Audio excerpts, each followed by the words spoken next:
নমস্কার বন্ধুরা, লাবণী কিচেনের আবারও এক নতুন রেসিপিতে আপনাদের সবাইকে স্বাগত। আজকে তৈরি করে দেখাবো মুরগির ঠ্যাং দিয়ে লোভনীয় স্বাদের একটি নতুন রেসিপি। আমরা কিন্তু সবসময় সলিড মাংস খেয়ে থাকি, কিন্তু অনেক সময় আছে চামড়া, ঠ্যাং, গিলে এগুলো খেতে চায় না। তবে এইভাবে একবার রান্না করে খেয়ে দেখবেন, আসলে অনেক মজা হয়। তো চলুন কথা না বাড়িয়ে শুরু করি আজকের এই মুরগির ঠ্যাংয়ের মজাদার রেসিপি। তো প্রথমে এখানে আমি 1 কেজি মুরগির ঠ্যাং নিয়েছি। ঠ্যাংগুলো কিন্তু ভালো করে ধুয়ে পরিষ্কার করে নিয়েছি। তারপরে প্যানের পরে কড়াই বসিয়ে আমি এখানে সরিষার তেল দিয়ে দিলাম পর্যাপ্ত পরিমাণ। তেলটা ভালো করে গরম হয়ে গেলে আমি এখানে 1 বাটি পেঁয়াজ কুচি দিয়ে দেব।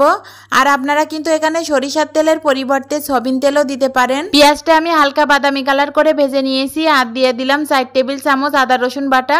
আদা রসুন বাটাটা দিয়ে কিন্তু বেশ ভালো করে ভেজে কষিয়ে নিতে হবে। আদা রসুনটা দিয়ে কিন্তু আমি ঠিক ততক্ষণ কষাবো যতক্ষণ পর্যন্ত আদা রসুন থেকে কাঁচা গন্ধটা চলে না যাবে, ঠিক ততক্ষণ পর্যন্ত কিন্তু কষাতে হবে। এ পর্যায়ে চুলার আঁচটা কিন্তু মিডিয়াম টু লো করেই কষাতে হবে, না হলে কিন্তু পুড়ে যাবে। তো পেঁয়াজ রসুনের মশলাটা কিন্তু সুন্দরভাবে আমার কষানো হয়ে গেছে। এবার আমি ঠ্যাংগুলো দিয়ে দেব। ঠ্যাংগুলো দিয়ে ভালো করে মশলার সাথে আমি কষিয়ে নেব। এ পর্যায়ে কিন্তু আমি কোনো প্রকার শুকনো বা কোনো মশলা অ্যাড করিনি।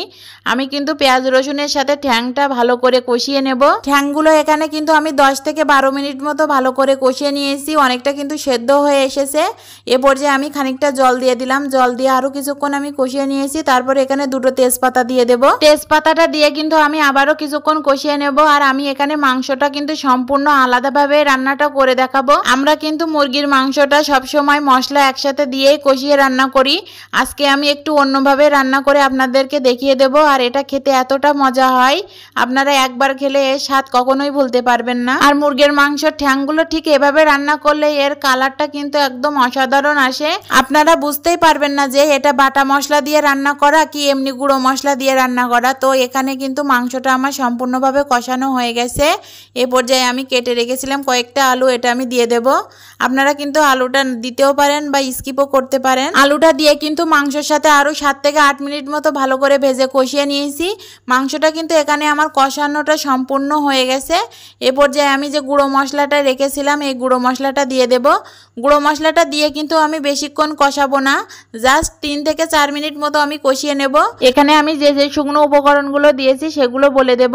1 চামচ জিরে মরিচের গুঁড়া, 1 চামচ ধনিয়ার গুঁড়া, 1 চামচ শুকনো লঙ্কার গুঁড়া, 1 চামচ কাশ্মীরি লঙ্কার গুঁড়া, আর দিয়েছি পরিমাণ মতো লবণ, পরিমাণ মতো হলুদ গুঁড়া। গুঁড়ো মশলাটা দিয়ে কিন্তু আপনারা মেলাক্ষণ কষাতে যাবেন না, তাহলে কিন্তু পুড়ে যাবে আর কালারটা কিন্তু একেবারেই ভালো আসবে না।